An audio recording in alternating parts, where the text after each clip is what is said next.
अदोनाई यहोशुआ हमशियाह के जलाली और मुकद्दस नाम में आप सबको शबाश शलोम।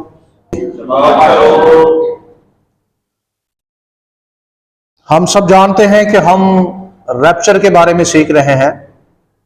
हमने इसका पहला एपिसोड या इसकी पहली फाइल जो है वो ब्रूस मंगल आजम टाउन में सीख ली है और आज इसकी दूसरी फाइल है यानी एपिसोड 2 है। जैसा कि पिछले हफ्ते मैंने बताया था यानी मंगल के दिन मैंने बताया था कि दरअसल रैप्चर का जो अकीदा है वो जॉन नेल्सन ने इजाद किया। किसने? और ये 1830 में इजाद किया गया। पहली सदी के ईमानदार, पहली सदी की कलीसिया बिल्कुल भी इस अकीदे पर ईमान नहीं रखते थे कि कोई रैप्चर होगा। रैप्चर की तालीम देने वाला दरअसल जॉन नेल्सन है। कौन है? और बेसिकली उसने भी ये बुनियाद एक औरत की रोया पर रखी। एक औरत की, आप सब ने बड़े ध्यान से मेरी बात को सुनना है। इस औरत का नाम मैरी मैकडोनाल्ड था। इस औरत को एक रोया आई, उस रोया में उसने ये दावा कर दिया कि कलीसिया मुसीबत में से नहीं गुजरेगी और कलीसिया मुसीबत से पहले उठा ली जाएगी, एक पोशीदा आमद होगी। सो लिहाजा जॉन नेल्सन ने एक काउंसिल के अंदर इस अकीदे को या इस रोया को दुस्त करार देते हुए इस अकीदे की बुनियाद रखी और पूरी दुनिया में यह अकीदा फैल गया। जैसे कि मैंने पिछली दफा भी बताया कि आज ये अकीदा सेमिनरीज के अंदर, बाइबल कॉलेज, मदरसों, चर्चों के अंदर बड़ा आम हो चुका है। लोग इस अकीदे को बिल्कुल भी गलत मानते ही नहीं, बल्कि इसको गलत कहा भी जाए तो उस शख्स के खिलाफ हो जाते हैं। लोग कहते हैं कि जी ये बिदती है, ये बंदा ठीक नहीं, ये गलत तालीम दे रहा है। सो लिहाजा बाइबल मुकद्दस ने या इब्तदाई कलीसिया ने कभी भी रैप्चर की तालीम नहीं दी। ये एक इंसानी तालीम है और खुद साख्ता तालीम है जो कि 1830 में जिसकी बुनियाद रखी गई। कब बुनियाद रखी गई इसकी? 1830 में। ठीक है जी। सो जैसा कि मैंने पिछले एपिसोड में आप लोगों को बताया था कि हम शबात की इवनिंग में मजीद उन हवाला जात पर बात करेंगे जिन हवाला जात को लेकर रैप्चर की तालीम दी जाती है। सबसे पहले मैं वो हवाला जात आप लोगों के सामने रख देता हूं। वैसे इस पर बात करना जो है मैं समझता हूं कि ज्यादा इस पर मैं बात नहीं करूंगा। उसकी वजह यह है कि इसकी जरूरत नहीं, क्योंकि हमने सन 70 के जो मौजू पर जो चीजें समझाई हैं वो सारे हवाला जात मैंने उस मौजू में मेंशन किए हुए हैं। आप वहां से जाकर इसको देख भी सकते हैं। और जो लोग यूट्यूब पर मुझे सुन रहे हैं उन सब से उन सबको ये मैं मशवरा दूंगा कि डिस्क्रिप्शन के अंदर चले जाएं, वहां पर ये इसका आपको लिंक मिल जाएगा। सन 70 ईस्वी में यहोशुआ की बादलों पर आमद, क्योंकि सन 70 में यसू अल मसीह बादलों पर एक दफा आ चुके हैं। हालेलुया। इस पर तकरीबन 14 एपिसोड मैंने बनाए हैं। कितने? 14। तो आप उसको जरूर देखें ताकि आप लोगों को पता चले कि ये जो हवाला जात अभी मैं पढ़ने वाला हूं, मैं दोबारा से आपको सरसरी इन हवालों पर जो है आपकी नजर करवा देता हूं। सबसे पहले आप पढ़ दें जरा मुकाशवा की किताब, उसका पहला बाब, जो कि रैप्चर के लिए खास तौर पर इस्तेमाल किया जाता है, लेकिन ये ज्यादा नहीं किया जाता। इस पर सवाल उठते हैं तो रैप्चर वाले जो हैं वो यहां से भाग जाते हैं। ठीक है जी। तो वैसे ये सन 70 के लिए था, वैसे ये हवाला सन 70 के लिए था। मुकाशवा पहला बाब आयत नंबर 7। देखो वो बादलों के साथ आने वाला है। देखो वो बादलों के साथ आगे, और हर एक आंख उसे देखेगी। हर एक आंख उसे, इसका मतलब यह हुआ कि यह पोशीदा आमद नहीं है। आगे, और जिन्होंने उसे छेदा था वो भी देखेंगे। यानी जिन लोगों ने यहोशुआ हमशियाह को मसलूब किया था, इस हवाले के मुताबिक वो यहोशुआ हमशियाह को क्या करेंगे? देखेंगे। इसका मतलब यह हुआ कि उन लोगों का जिंदा होना लाजमी है और जरूरी है, क्योंकि इस हवाले से यह पता चलता है कि जब मसाया की आमद होगी तो यह तबका जिन्होंने मसीह को मसलूब किया था उस वक्त हयात होगा। उस वक्त हयात होगा, यानी जिंदा होगा। तो लिहाजा सन 70 में ये सारे रोमी और यहूदी जिंदा थे, सारे रोमी और यहूदी जिंदा थे। इसके एविडेंस मैंने इसी सीरीज में दी हुए हैं जो अभी मैंने बताया, सन 70 ईस्वी में मसीह की बादलों पर आमद। इसमें जब आप देखेंगे तो आपको ये सारे एविडेंस वहां से मिल जाएंगे। इस ब्यूस की किताब से मैंने रेफरेंस लगाया था, फिर यस्पून की किताब से लगाया था, उसके बाद यूसुफीस की किताब से मैंने जो है इक्तबास दिए थे कि यहां से साबित है लोगों ने यहोशुआ हमशयाह की आमद को अपनी आंखों से बादलों पर जो है देखी थी, उसकी आमद को, रथों को देखा, आग के रथों को बाकायदा तौर पर लोगों ने देखा और इसकी शहादत दी कि बादलों पर आतशीन रथ दौड़ते हुए देखे गए। बहरहाल आगे बढ़ते हैं। दूसरा हवाला जो मसीह की आमद के लिए है वो है मत्ती की अंजील 24 बाब आयत नंबर 29 से लेकर 34 तक। और फौरन उन दिनों की मुसीबत के बाद, फौरन उन दिनों की मुसीबत के बाद, आगे, सूरज तारीक हो जाएगा और चांद अपनी रोशनी न देगा और सितारे आसमान से गिरेंगे। मैंने जैसा कि सन 70 ईस्वी के मौजू में यह सिखा दिया है कि चांद सूरज कौन है, आप सबने सीखा हुआ है इस पे। चांद सूरज कौन है? यहूदियों के लीडरान से। ये जो सूरज और चांद है, सूरज सरदार काहिन को कहा जाता था। सूरज किसको कहा जाता था? और चांद जो है और तारे जो हैं सिनहेड्रिन अदालत के अराकीन को कहा जाता था, सियासी और मजहबी लीडरान को कहा जाता था। ये यहूदियों के अंदर आज भी रवायात बेतहाशा मौजूद है।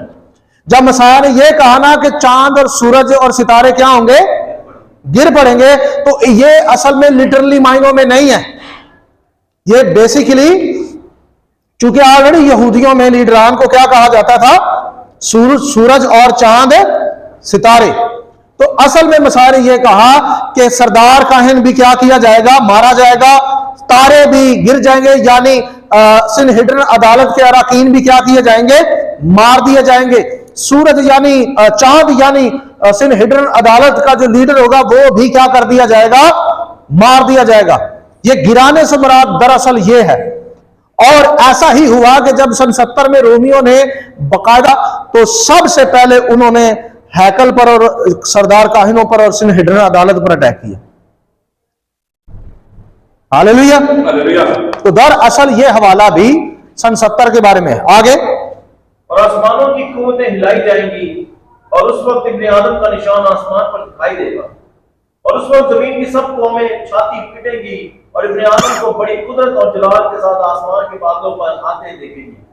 और वो नरसिंगे की बड़ी आवाज के साथ अपने फरिश्तों को भेजेगा और वो उसके बलबीतों को चारों तरफ से आसमान के इस किनारे से उस किनारे तक जमा करेंगे। तो ये हवाला जो है मसाया ने इसमें कहा है कि मेरी आमद होगी बादलों पर, नरसिंगा फूंका जाएगा और दुनिया के इस किनारे से उस किनारे से ईमानदारों को क्या किया जाएगा? जमा किया जाएगा। दुनिया के नहीं, मुल्क के। ठीक है जी। यहां जो तर्जमा है दरअसल वो दुनिया नहीं होगा, मुल्क के लोगों को। किसके लोगों को?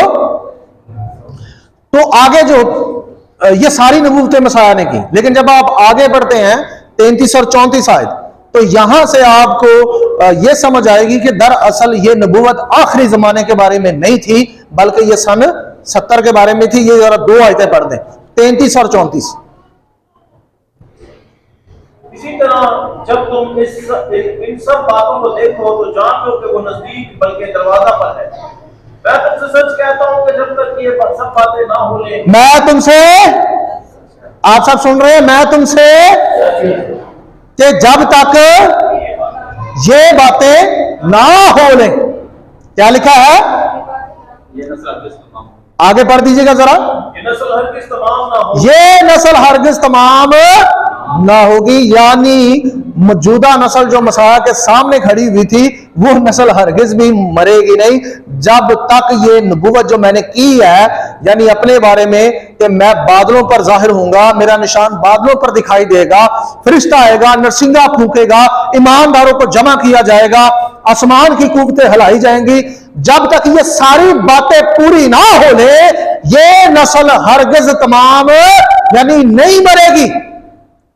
तो सवाल ये पैदा होता है कि जो वो नस्ल थी, क्या आज तक जिंदा है? मसाया का दावा है कि ये नस्ल कायम रहेगी, नहीं मरेगी। और मौरखीन अपनी तारीख में लिखते हैं कि हैरत अंगेज तौर पर 40 साल तक यहूदियों के लोग ज्यादातर नहीं मरे। सन 70 में 1.1 मिलियन लोग मारे गए। कितने? और क्योंकि मसाया ने ये कहा था ना, किसने कहा था कि भाई ये नस्ल अपनी आंखों से ये सारी पेशन गोइयां पूरी होती हुई देखेंगे, तब इब्ने आदम का निशान आसमान पर क्या होगा? जाहिर होगा। तब सिर्फ निशान जाहिर होगा। ऐसा नहीं है कि वो आएगा और कलीसिया ले जाएगा, ऐसा कुछ भी नहीं है। और यहां भी आपको नहीं लिखा हुआ मिलता कि मैं आऊंगा और कलीसिया को क्या करूंगा? ले जाऊंगा। ये लिखा है फरिश्ते आएंगे, लोगों को जमा करेंगे। ठीक है जी। क्यों जमा करेंगे? क्योंकि उन सबको पीला के पहाड़ों की तरफ क्या करना था? खुदावन ने भेजना था, जहां पर कलीसिया की परविश हुई तकरीबन 3.5 साल। कितनी? 3.5 साल कलीसिया वहां रही। सो लिहाजा ये जो नबूवत है ये भी रैप्चर के बारे में नहीं है। ठीक है जी। इसके बाद आप जब मत्ती की अंजील उसका 26 बाब पढ़ते हैं, आयत नंबर 63 और 64, तो वहां पर भी सरदार काहिन को मसीह कहता है, जब सरदार काहिन मसीह को कहता है कि अगर तू मसीह है तो हमसे क्या कर, क्या दे। लेकिन मसीह उसको कहता है कि तू इब्ने आदम को बाप के दाने हाथ बैठा और आसमान के बादलों पर आता हुआ देखेगा। ठीक है जी। उसको भी कहा कि तू मुझे देखेगा। इसका मतलब यह हुआ कि सरदार काहिन भी मसीह की आमद तक जिंदा रहेगा।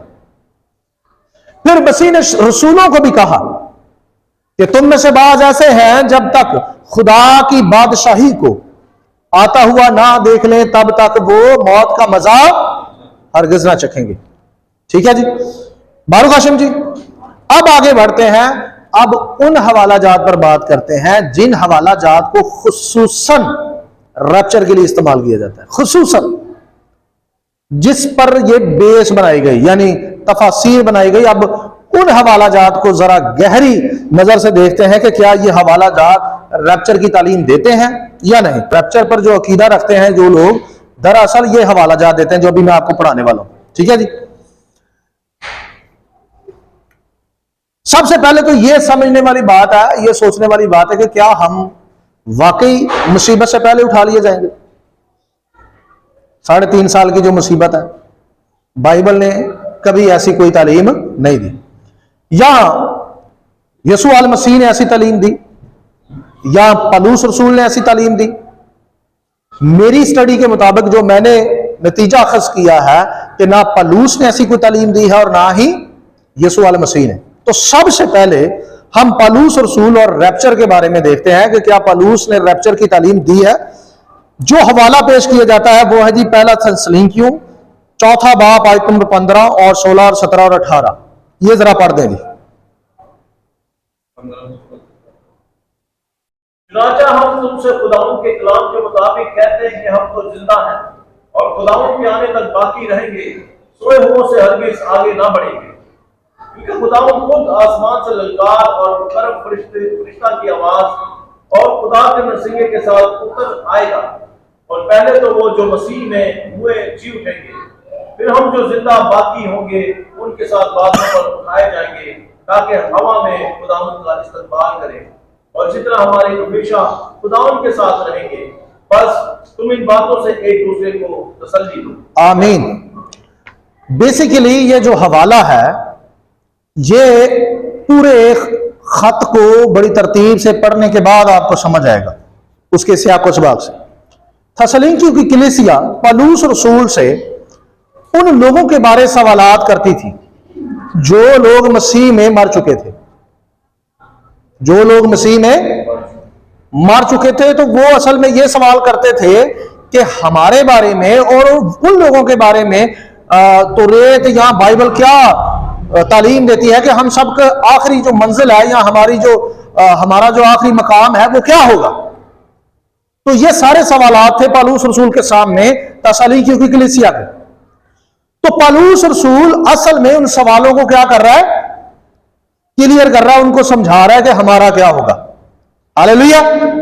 तो अब वो जब वो सवाल का जवाब देता है, उन सारी बातों को क्लियर करने की कोशिश करता है, तो वो जो लैंग्वेज इस्तेमाल करता है, जो जुबान इस्तेमाल करता है, खास तौर पर यूनानी लफ्ज जो एयर इस्तेमाल हुआ यहां पर, वो बड़े मायने खेज है, जिससे साबित होता है कि यहां से कलीसिया आसमान पर नहीं जा रही, यहां से कलीसिया आसमान पर नहीं जा रही, बल्कि लिखा है कि कलीसिया खुदावंद के साथ हमेशा रहेगी। किसके साथ है? खुदावंद के साथ। यह हवाला जब पूरे सियाक़ो सबाक़ में देखा जाए तो यह बताता है कि दरअसल ये जो हवा में उड़ना है, ये ऊपर वाली हवा नहीं, बल्कि ये नीचे वाली हवा है। ये कौन सी हवा है? तो हवा में उड़ने का मतलब आसमान पर जाना नहीं। हवा में उड़ने का मतलब आसमान पर जाना नहीं। इसके लिए आप देखें पहला कुरिन्थियों 15 बाब और रोमियो 8 बाब। ठीक है जी। तो इस हवाले से कहीं भी आसमान में जाने का दावा नहीं किया गया। दर हकीकत हवा के लिए यूनानी लफ्ज, जिसे बहुत से मसीही तर्जमा करने वालों ने आसमान से जोड़ा है, जो पौलुस इस्तेमाल करता है, वो अपने आप में दिलचस्प है। जो यूनानी लफ्ज एयर इस्तेमाल हुआ है, उसका मतलब खासतौर पर निचली और घनी हवा है, जैसा कि ऊंची और नायाब हवा से मुख्तलिफ है। यह हवा माहौलियाती है। यह हवा, अहम नुक्ते पर गौर करें, इस किस्म की हवा फिजा का निचला हिस्सा है। इस किस्म की हवा फिजा का निचला हिस्सा है, खासतौर पर अल और नायाब हवा से अलग है। जो पौलुस रसूल ने ये जो हवा का लफ्ज इस्तेमाल किया है, ये आसमान के लिए इस्तेमाल नहीं हुआ। यूनानी लफ्ज ओरारूस अक्सर तर्जमा आसमान किया जाता है, जबकि एयर के मुकाबले में हवा के तौर पर इस्तेमाल होता है, तो एक मुख्तलिफ मायने रखता है। एक मुख्तलिफ मायने रखता है। अब मैं आपको बाइबल में यही लफ्ज तर्जमा हुआ दिखाता हूं कि ये किन किन बातों के लिए तर्जमा हुआ या इस्तेमाल हुआ यूनानी में। ठीक है जी। अमाल 22 बाब में यही लफ्ज इस्तेमाल हुआ है। अमाल 22 बाब आयत नंबर 23 में लिखा, जब वो चिल्लाते और अपने कपड़े फेंकते और खाक उड़ाते थे। जब वो खाक उड़ाते थे, तो इसका दुरुस्त तर्जुमा है कि जब वो हवा में मट्टी उड़ाते थे। जब वो हवा में, तो क्या यह समझ लिया जाए कि हवा का रैप्चर हो रहा है? क्यों जी? हवा में जब मट्टी उड़ाई जाएगी तो मट्टी कहां आएगी? वापस आएगी। आगे बढ़ते हैं। इसके अलावा यूनानी लफ्ज, यही वाला यूनानी लफ्ज पहला कुरिन्थियों 9 बाब आयत नंबर 26 में भी इस्तेमाल हुआ है। यहां लिखा है, बस मैं भी इसी तरह दौड़ता हूं, यानी बेठिकाना नहीं, मैं इसी तरह मुक्कों से लड़ता हूं, यानी उसकी मानद नहीं जो हवा को मारता है। उसकी मानद नहीं जो हवा को, मिसाल के तौर पर मैं आप सब लोगों के सामने खड़ा हूं, अगर मैं हवा को मुक्के मारूं तो हवा को मुक्का मारने के लिए मुझे आसमान पर जाना पड़ेगा? मैं यहीं पर यूं यूं मुक्के मार के आपको साबित कर सकता हूं जी मैं हवा में मुक्के मार रहा हूं। मैं कहां मुक्के मार रहा हूं? यानी यूं मुक्का मारना गोया हवा में मुक्का मारना है। इससे भी साबित होता है कि ये निचली हवा है। ये कौन सी हवा है? ये आसमान वाली या आलमे बाला वाली या सूरज चांद सितारों वाली आसमान के अंदर जो हवा है वो नहीं है। बारू काशिम जी, यही यूनानी लफ्ज जो हवा के लिए इस्तेमाल हुआ है कुरिन्थियों 14 बाब आयत नंबर 9 में भी इस्तेमाल हुआ है। यहां लिखा है, ऐसे ही तुम भी अगर जुबान से वाज़ेह बात ना कहो तो जो कुछ कहा जाता है क्यों कर समझा जाएगा। तुम हवा से बातें करने वाले ठहरोगे। किससे बातें करने वाले? तो आप समझदार हैं कि ये हवा भी आसमान की नहीं बल्कि निचली सतह की हवा है। यही यूनानी लफ्ज मुकाशवा में भी इस्तेमाल हुआ है। मुकाशवा 9 बाब आयत नंबर 2 में लिखा है, और जब उसने अथाह गड़े को खोला तो गड़े में से एक बड़ी भट्टी का धुआं उठा और गड़े के धुएं के बायस से सूरज और हवा तारीक हो गई। ठीक है जी, हवा और क्या हुआ जी, सूरज क्या हो गए, तो ये भी निचली हवा है। इसके अलावा मुकाशवा 16 बाब आयत नंबर 17 में भी लिखा, और सातवें ने अपना प्याला हवा पर उल्टा और मकदिस के तख्त की तरफ से बड़े जोर से ये आवाज आई कि हो चुका। जब फरिश्ते ने हवा पर प्याला उल्टा तो ये सारे प्याले कहां पर उंडेले जा रहे हैं, ये आफतें कहां आ रही हैं, जमीन पर आ रही हैं। कहां आ रही हैं, इसका मतलब हुआ कि ये हवा कहां की है, जमीनी हवा, ऊपर वाली सतह की हवा नहीं है। ऐसा लगता है कि इन दो अल्फाज के दरमियान फर्क हमारे मुताले के लिए अहमियत रखता है। तसलीकियों के मतन में लफ्ज आसमान के बरखलाफ नीचे वाले खिते की हवा की तरफ इशारा किया गया है। बेशक इसका तर्जुमा आसमान भी किया जा सकता है, क्योंकि फिजा को भी क्या कहा जाता है, आसमान। ये जो फिजा है इसको क्या कहा जाता है, इसको भी आसमान कहा जाता है। आलमे बाला वाले आसमान की यहां बात, जब आप आलमे बाला वाले आसमान की बात करेंगे तो फिर औरानूस यूनानी लफ्ज इस्तेमाल होगा, लेकिन जब नीचे वाला जो आसमान है इसकी बात होगी तो फिर एयर का तर्जुमा आसमान किया जा सकता है। लेकिन पलूस ने यहां पर इस लफ्ज को आसमान के लिए इस्तेमाल नहीं किया, बस हवा के लिए किया। इसके लिए किया है, हालेलुया। आगे बढ़ते हैं। दूसरे लफ्जों में पलूस रसूल के पास हवा के बारे में बात करने के लिए बहुत से अल्फाज में से किसी एक को इस्तेमाल करने का इख्तियार था, लेकिन उसने वो अल्फाज इस्तेमाल करने का इंतखाब किया जो ज्यादातर निचले माहौल के इलाके से मुराद है। हम इस नतीजे पर पहुंचते हैं कि पलूस के जहन में कभी भी मुस्तकबिल में कोई ऐसा वाकया नहीं था जहां कलीसिया को इस सियारे से निकाल दिया जाएगा, और इसका इस तरह के वाकया से कोई तल्लुक नहीं है। यानी इसका मतलब यह हुआ कि कलीसिया जमीन पर ही रहेगी। हम उड़ेंगे जरूर हवा में, हम हवा में उड़ेंगे जरूर, लेकिन एक जगह से दूसरी जगह क्या किए जाएंगे, मुंतकिल किए जाएंगे। ठीक है जी। इसके लिए एक हवाला मैं पढ़ाना चाहता हूं आपको। यसाया 2 बाब पहली है, यसाया 2 बाब पहली है। तो यसाया बेन आमोस ने यहूदा और यरूशलेम के हक में रोया में देखी, आखिरी दिनों में यूं होगा कि खुदा, आखिरी दिनों में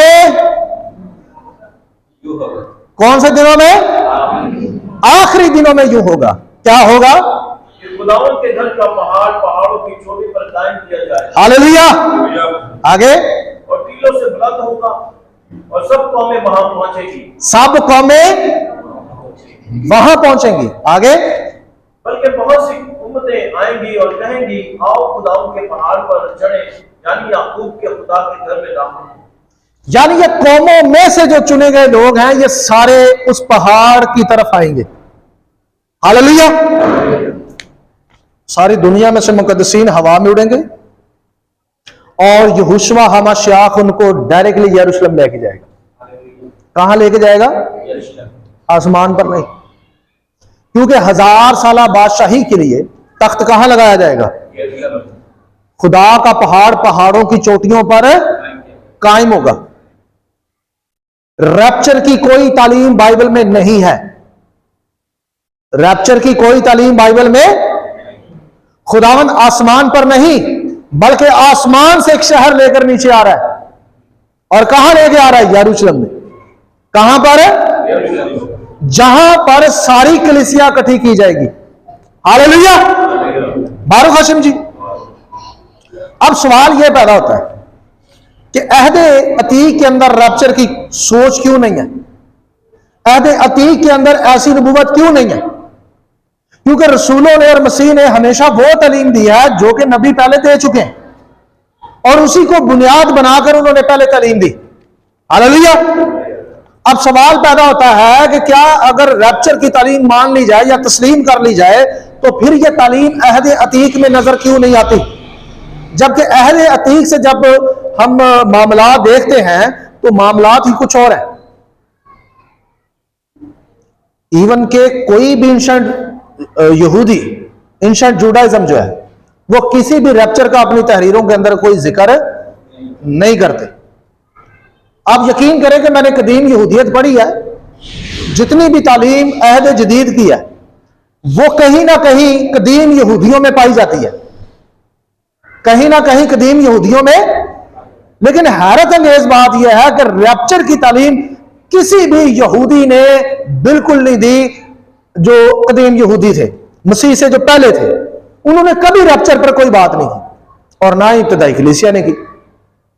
तो लिहाजा कलीसिया को यह झूठ सुनाया गया, कलीसिया को धोखा दिया गया कि जी एक रैप्चर होने वाला है। इस पर बड़ी वीडियो भी बनाई गई लोगों को डराने के लिए कि बंदा कार चला रहा है, जो बंदा गायब हो गया, कार जाके तो ठोकी है जी। पायलट जहाज चला रहा है और पायलट गायब हो गया और जहाज क्या हो गया, तबाह हो गया। ठीक है जी। बच्चे स्कूल में पढ़ रहे हैं, बच्चे टेबलों से गायब हो गए, टीचर देख रही जी बच्चे किथे गए। आपने देखी होगी वीडियो। इस तरह का जो है वो खौफ भी फैलाया गया ऐसी वीडियोस बनाकर। ठीक है जी। पार्क में दो मियां बीवी बच्चों के लेकर खेल रहे हैं, बच्चा झूले च को नहीं तो उधर बुढ़ी भी को नहीं तो बंदा लभन दिया ना। किस तरह से रैप्चर को लोगों के जहन में बिठाया गया, ये मैं आपको बता रहा हूं कि लोगों ने इस पर बड़ा काम किया कि जी रैप्चर इस तरह से होगा, जबकि ये सारी तालीम ही झूठी बुनियाद पर बनी है। एक बुढ़ी ने रोया देखी तो लोग तालीम बनाती। कोई भी रोया, कोई भी ख्वाब, उसको किससे कंपेयर करना चाहिए जी? किससे कंपेयर करना चाहिए? बाइबल से, इब्तिदाई कलीसिया से, तौरात से। और जब वो कंपेयर ही ना हो तो इसका मतलब यह है कि उस शख्स से, उस बहन से, उस औरत और उस मर्द से जो उसके साथ बात हुई है, रोया या ख्वाब, वो खुदा की तरफ से नहीं है, वो खुदा की तरफ से। चले जी। पालूस रसूल जो है मुतसार का एक बहुत अजीम रबी माना जाता है, मुतसार लेने का। तौरात से जब वो मुतसार लेता था तो उसको बड़ा अजीम समझा जाता है। तो पलूस ने बेसिकली ये मुतसार कहां से लिया? जब वो टीचिंग देता है तो वो ये सारी टीचिंग कहां से देता है? वो कहता है नरसिंगा फूंका जाएगा, वो बादलों पर आएगा, ठीक है जी, सबको इकट्ठा किया जाएगा, ये सारी बातें वो करता है। तो मैं आपको बताता हूं ये मुतसार उसने कहां से लिया। वो ये मुतसार तौरात में से लेता है, जब खुदा को सीना पर उतरता है। जब खुदा कहां उतरता है, कैसे आता है वो? बादल में। तो पलूस रसूल मुस्तार का जो है ना बड़ा अजीम रबी माना जाता है, यानी तौरेत से वो मुस्तार लेता था। तो उसने मसाया की आमद का मुस्तार कहां से लिया? उसने दरअसल बियाबान में जब खुदा को सीना पर उतरता है तो ये वाकया वो कोड करता है, वहां से मुस्तार लेता है। मेरी बात को समझ रहे हैं आप लोग? कोई सीना पर यहोवा जब पाक खुदा जब उतरते हैं तो बादल में उतरते हैं। कैसे उतरते हैं?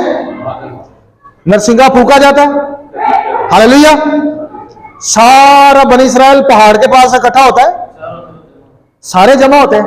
ऐसा ही है बारो का सिंधी, बादल का रिश्ता है, जलाल वहां पर नजर आता है पहाड़ पर, नरसिंगों की आवाज आती है और बाकायदा लिखा भी है कि इब्ने आदम का निशान आसमान पर दिखाई देगा।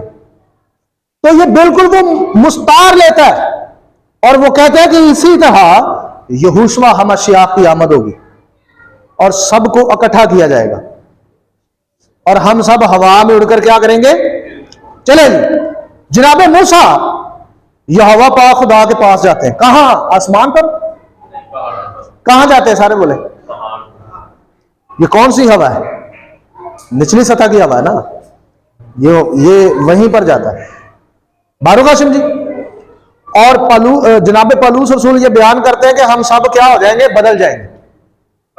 15वें बाब में वो कहते हैं कि हम सब क्या हो जाएंगे? आपको पता है कि जनाबे मूसा जब पहाड़ पर जाते हैं तो उनको भूख नहीं लगती 40 दिन तक, ना वो खाते और ना वो पीते हैं।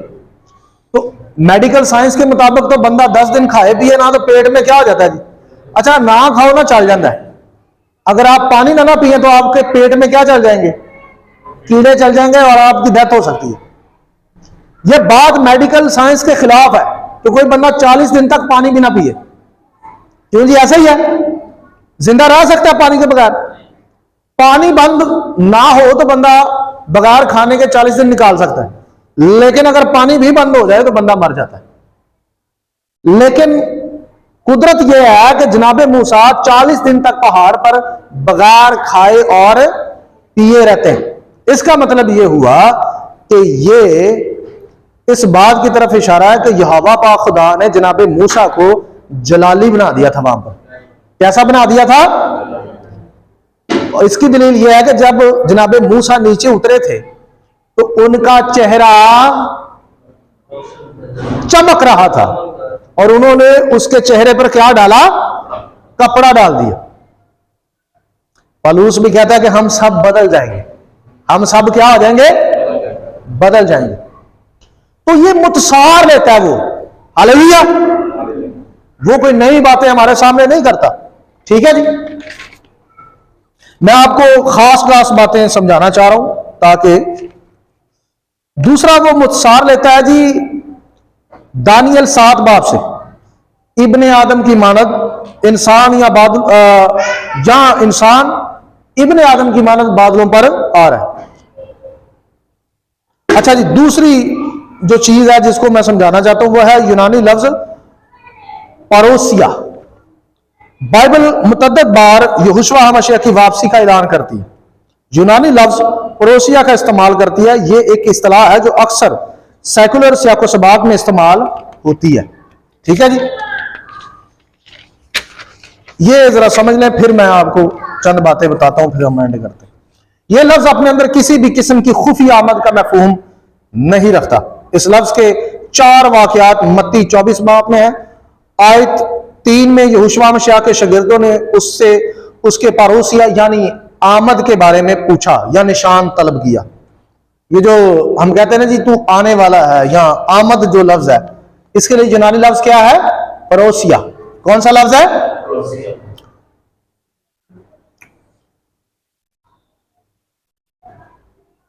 अच्छा जी, परोसिया लफ्ज जो है ये सूरज के तुलू होने के साथ भी जो है मसावी करार दिया जाता है। जैसे सूरज निकलता है तो वो आसमान में नजर आता है, ठीक है जी।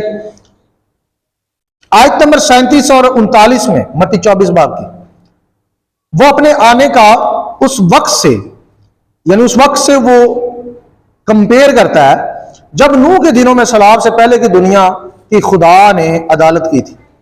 इन आयात में से कोई भी किसी पुशीदा आमद की वजाहत नहीं होती।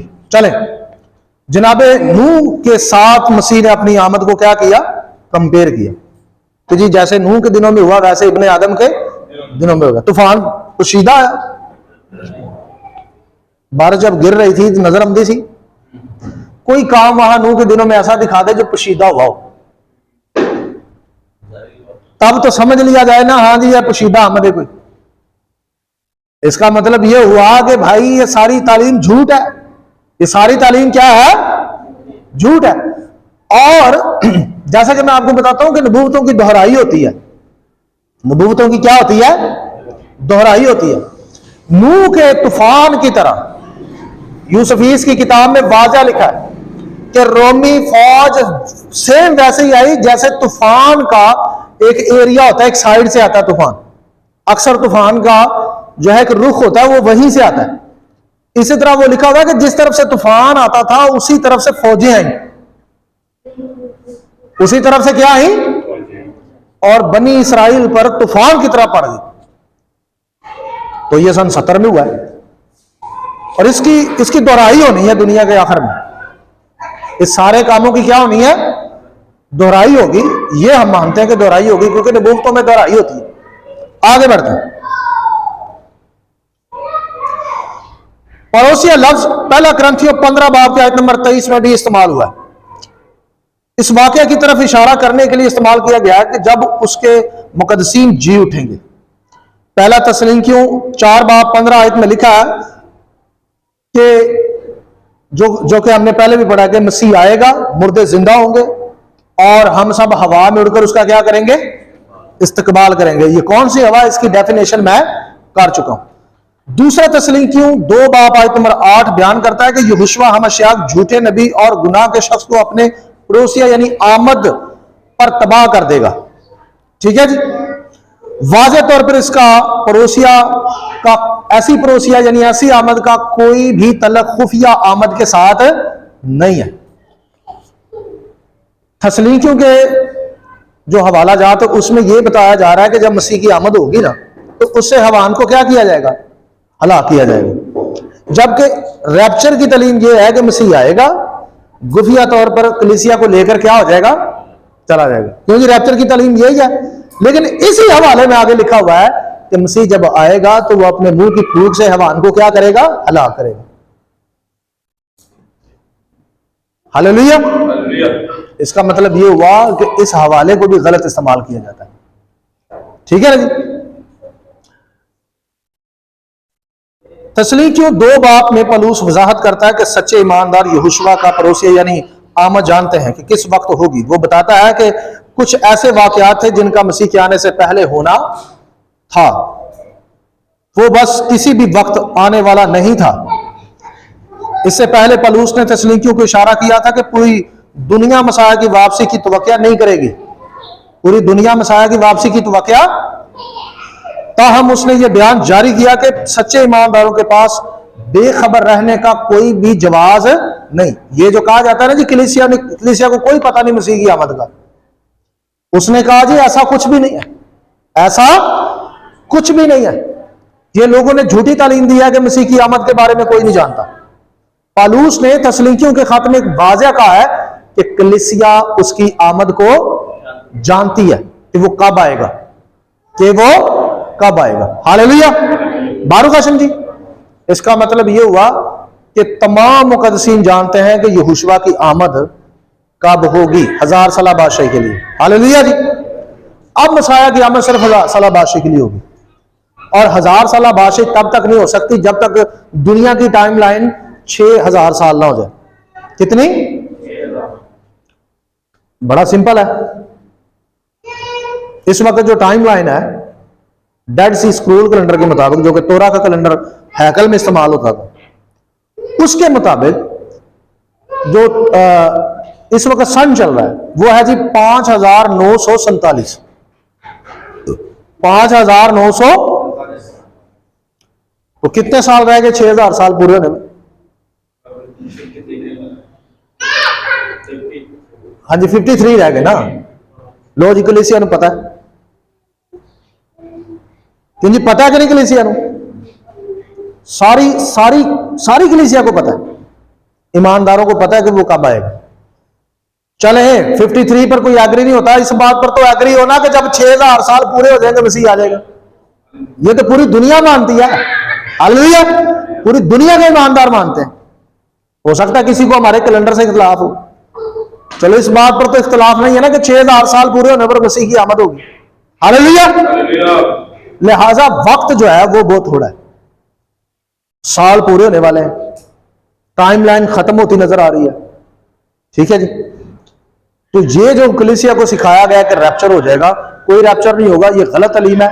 दुरुस्त तालीम यह है कि मसीह जब आएगा तो कलीसिया को हवा में, बेशक हम उड़ता हुआ देखते हैं, वो हवा में उड़ेगी, उसका इस्तकबाल करेगी। ये जो लफ्ज इस्तकबाल है, मिसाल के तौर पर मैं आपके पास आता हूं तो आप मुझे आगे मेरा इस्तकबाल करने के लिए आगे आते हैं, तो मेरे साथ मेरे वापस मेरे नाल घर तेरे टुर जाते, आप लेकर मुझे अपने घर ही आते हैं। तो ये जो लफ्ज इस्तकबाल है ये भी वजाहत कर देता है कि कलीसिया वापस आएगी नीचे। दरअसल ये सब के सब कहां पहुंचेंगे? यरूशलेम। हालेलुया। ईद फसा जब आप मनाते हैं तो आपको पता है कि जब फसा की रस्म खत्म होती है तो हम सब रस्म के आखिर पर क्या कहते हैं कि अगले साल हम फसा यरूशलेम में करेंगे। यानी खुदा ने चाहा तो अगले साल हम फसा कहां करेंगे। तो ये हम अपनी उम्मीद को जाहिर करते हैं हर फसा पर कि हम एक दिन यरूशलेम में क्या किए जाएंगे, जमा किए जाएंगे। ये शुरू से यहूदियों का, कदीम यहूदियों का, इब्तदाई कलीसिया का ईमान है कि एक वक्त आएगा कि सारी कलीसिया को खुदा कहां लेकर जाएगा? यरूशलेम लेके जाएगा। ये ईमान है। इस ईमान पर कायम रहें। बाकी जो तालीम फैलाई गई है मसीह की आमद के बारे में, ये सरासर झूठी और बिदअत है। हमने दुरुस्त तालीम पर कायम रहना है और मसीह की 1000 साल बादशाह के लिए खुद को तैयार करना है। हालेलुया। सो खुदावंद आप सबको बरकत दे। अपने कदमों पर खड़े होंगे दुआ करें।